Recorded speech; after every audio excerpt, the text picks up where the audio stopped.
training group therapists is to have them in a therapy group experience themselves. So I've got a group of my group psychotherapy students. So it's not a therapy group as much as we call it a training group. Sometimes we use the term in the United States, a T group, and the T group always meant training. And by training, it was training on how you relate to other people.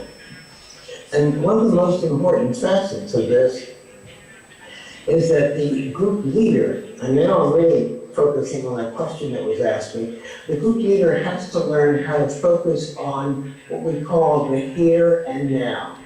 In other words, you focus on what's happening in this group right here, right now.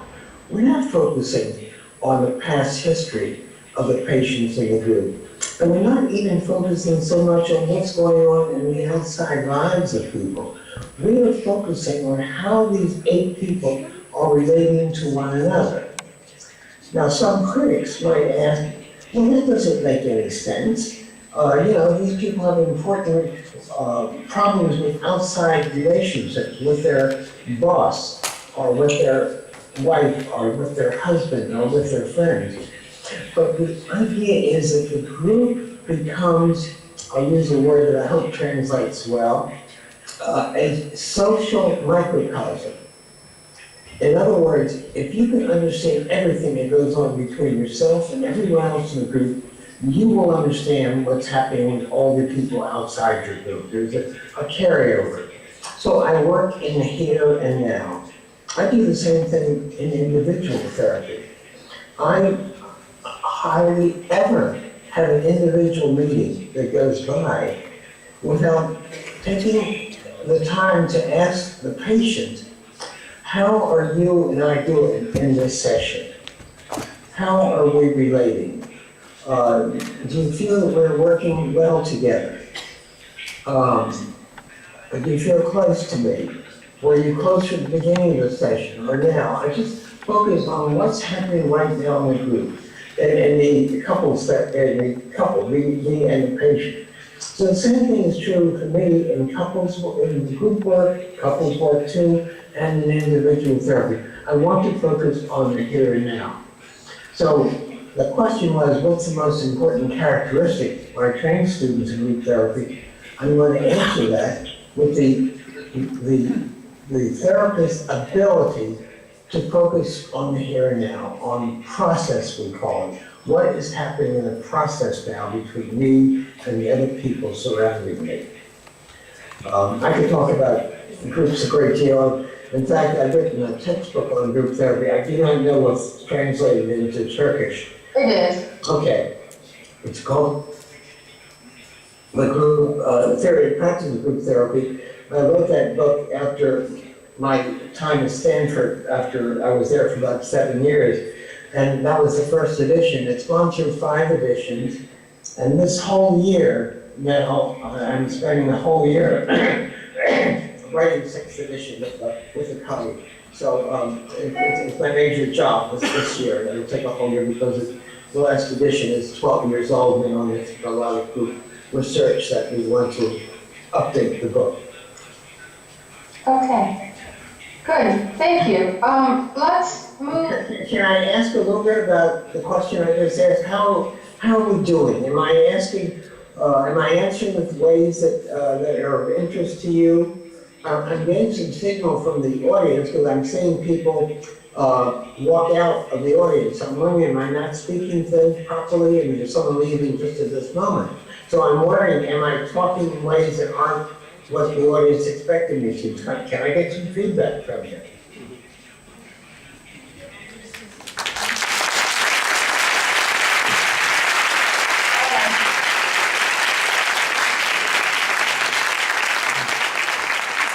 So there's your response. They love it. Well, but I tell you that I had a different response. I saw, I don't know, a half dozen or a dozen people walk out, and I'm thinking, oh my God, I'm talking about things that aren't very much interest to this audience. People walking out. So I'm getting a little worried that maybe I gotta get back on track. Well, actually, what I'm seeing is that, yes, some people are leaving, but people are also coming in. Let's talk about something that will be of interest to everybody in the audience. Okay. Your latest book. You wrote a book about yourself, your life, it's a memoir, and I did find out that it was translated into Turkish, and back in November, about 6 months ago, it was published. So it is available, and I already recommended to the audience that they get a copy and read. So in your book, you talk about your early life experiences growing up as a teenager in Washington, D.C., in a neighborhood that wasn't, privileged. And it didn't... Not privileged, it was a very poor neighborhood, and it was a pretty dangerous neighborhood that I was living in. And it also seems like you yourself did not come from a privileged background, and you didn't have adult people around you with college degrees who may have kind of, helped you along as you pursued a college education. So while not having, we call that social capital, of course, you didn't have much social capital as a child, but what helped you to become such a successful person? How were you able to deal with the obstacles that were in your way just because you did not have a privileged life? Well, I'm not sure, and I fully know the answer to that question myself, but the first thing I think of is books. I fell in love with reading and with books. I lived in a dangerous neighborhood in Washington, D.C. It's a lower class neighborhood. And Washington, D.C. Was segregated at that time. It means that you had white neighborhoods and you had neighborhoods where black people lived. And I lived in the middle of a black neighborhood because my parents had a store, a grocery store and then a liquor store. And so, and the only people who lived in this neighborhood were the store owners. So it felt like an unsafe neighborhood. And there's also a lot of anti-Semitism in the white neighborhood. So it was a kind of a dangerous neighborhood for me to grow up in. But I began to fall in love with books. And there was a big library in Washington, D.C. I would spend all my Saturdays, the whole day in the library. That was a safe place to be. And every week I took home the number, I could take home 7 books at a time. And I spent a lot of time reading. And my parents were very happy with that because they knew I'd be safe in the library. I wouldn't get into any trouble with any story. So I fell in love with books at that point, read a great deal. And then met Marilyn, who was also a reader, and she lived in a much better neighborhood at that time. We moved when I was about 15 years of age, and that's when I met her. So I was certainly the first person in my mom. I had an older sister who 7 years older who went to college too, but certainly my parents had 0 education. They came over to the United States when they were in their early 20s from Russia. Had no schooling whatsoever, but there was a tradition amongst the Jews at that time to respect education, and they did nothing but encourage me to read, and certainly encouraged me to go to school, and the idea of sending me to college, sending me to medical school, that was not an issue. They would have given their last dollar to support a college education for me. So I think that the idea of falling in love with reading, which has been lifelong, I don't think there's been any time in my life where I haven't been reading a book, usually fiction, like last night. I mean, I go to sleep every night with reading the last 45 minutes or so of the day. So I attribute that to something very important in my life. Are you having any other questions that I can answer about that? No, we were doing well so far. I forgot to introduce a person in the audience to you. APA President Dr. Tony Puente is physically at the conference. He's past president this year. He was president last year. So I just want you to be aware of it. Perhaps he will have asked questions. He will have some questions to ask. So I do have more questions, but I want to turn to the audience to see what questions they would like to ask. Okay.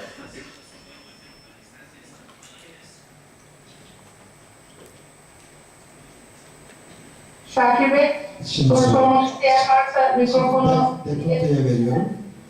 Tamam.